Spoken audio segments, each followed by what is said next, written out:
দুনিয়াটাকে যেদিন সৃষ্টি করেছেন সেই দিনও ছিল মুহররম মাসের 10 তারিখ। সুবহানাল্লাহ। এই দুনিয়াটা আল্লাহ যেদিন সৃষ্টি করেছেন সেদিন কয় তারিখ ছিল?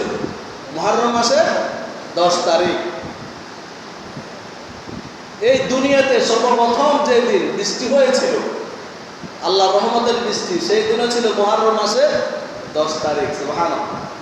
এই মুহররম মাসে বরকত আছে না নাই? আছে।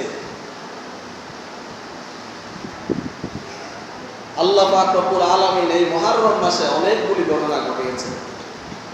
তার মধ্যে সর্বপ্রথম এই দুনিয়াটাই আল্লাহ সৃষ্টি করেছেন মুহররম মাসের 10 তারিখে। সুবহানাল্লাহ। এরপরে আল্লাহ পাক রব্বুল আলামিন 12টা মাস নাযিল করেছেন এই মুহররম মাসের 10 তারিখে। এরপরে সর্বপ্রথম দুনিয়াতে জমিনে যখন বৃষ্টি হয় সেদিনও ছিল এই মুহররম মাসের 10 তারিখ।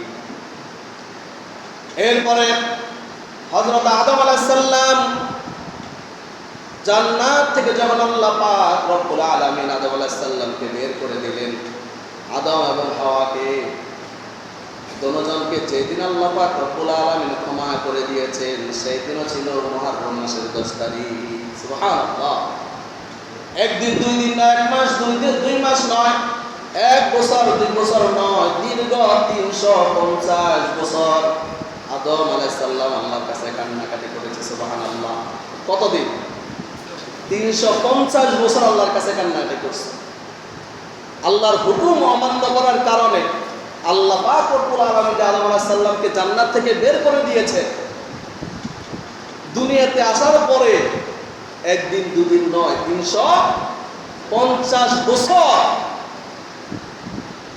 এই জমিনে কান্নাকাটি করার পরে হঠাৎ করে আদম আলাইহিস সালামের মনে পড়লো, আমি যখন জান্নাতে ঢুকি, জান্নাত থেকে যখন বের হই, তখন দেখেছিলাম লা ইলাহা ইল্লাল্লাহু মুহাম্মাদুর রাসূলুল্লাহ।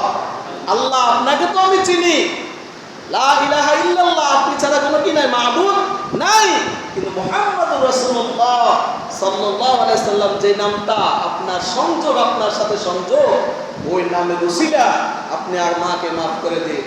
আল্লাহ পাক রব্বুল আলামিন তখন বলেছিলেন যে তুমি যখন আমার বন্ধুর নাম ধরে মানে ক্ষমা চাইতেছো, আমি আল্লাহ তোমাকে ক্ষমা করে দিলাম। সুবহানাল্লাহ। সেদিন ছিল কোন দিন? এই মুহররম মাসের 10 তারিখ। ইতিহাস আমরা জানি না। এরপরে শুধু তাই নয়, আল্লাহ পাক রব্বুল আলামিন